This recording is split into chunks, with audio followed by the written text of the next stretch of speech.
In school, we are taught that Christopher Columbus discovered America because he was an explorer looking for adventure. We are taught that Vasco da Gama sailed around Africa because he was curious. But that is a lie. They were not looking for adventure.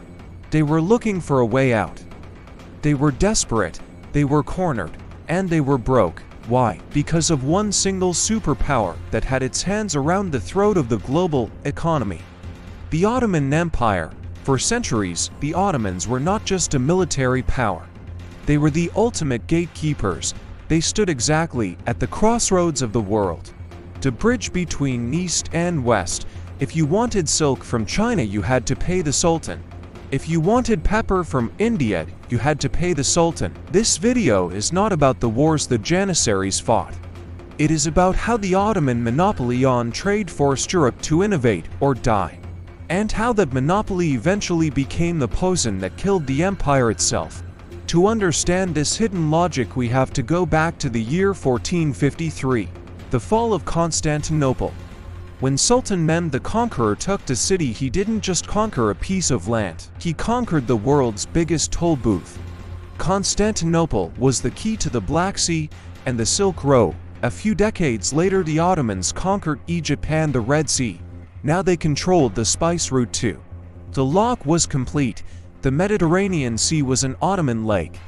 This was a disaster for Europe. You have to understand that in the 1500s, spices were not just for cooking. Pepper, cinnamon, and cloves were used for medicine, for preserving meat, and for showing off status.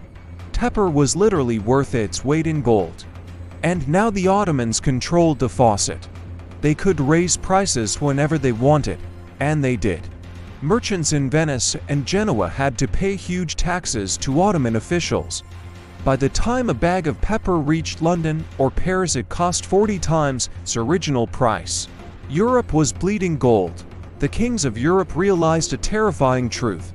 As long as the Ottomans controlled the East, Europe would remain poor. They had two choices: fight the Ottomans, which was suicide because the Ottoman army was the strongest in the world, or find a new way to India.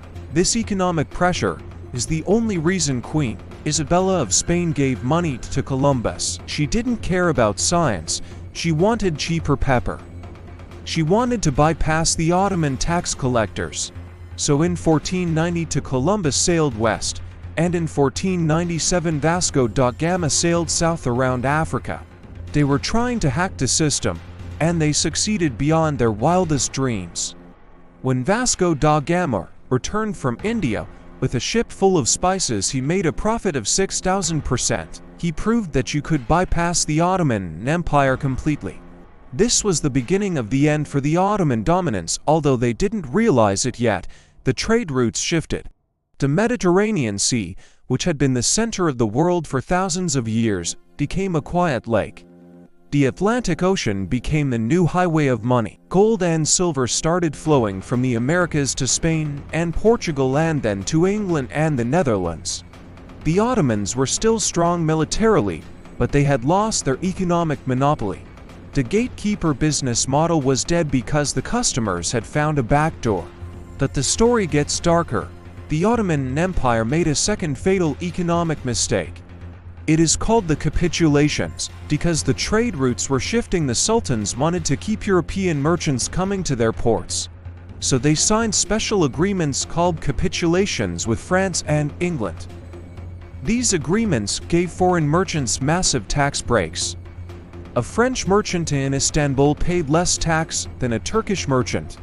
If a French merchant committed a crime, he was judged by French laws, not Ottoman laws. At first, this seemed like a smart diplomatic move to make friends.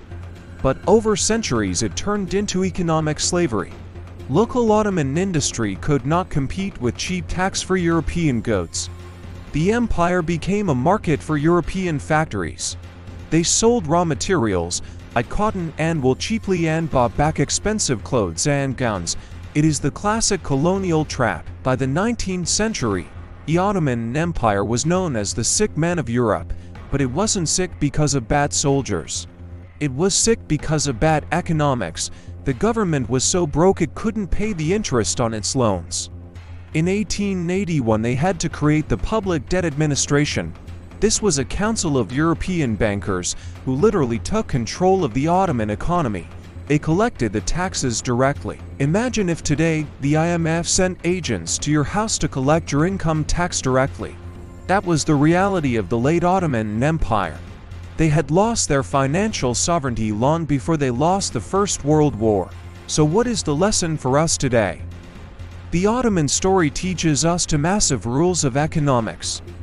Rule number 1.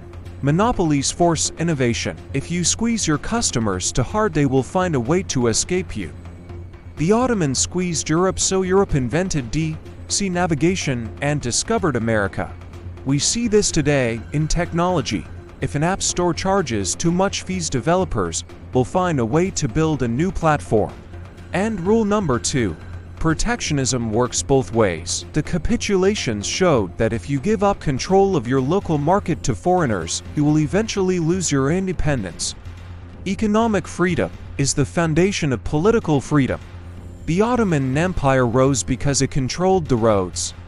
And it fell because the world built new roads that bypassed them. They ignored the hidden logic of shifting trade routes. They kept looking east while the money was moving west. In our next video, we are going to follow that money.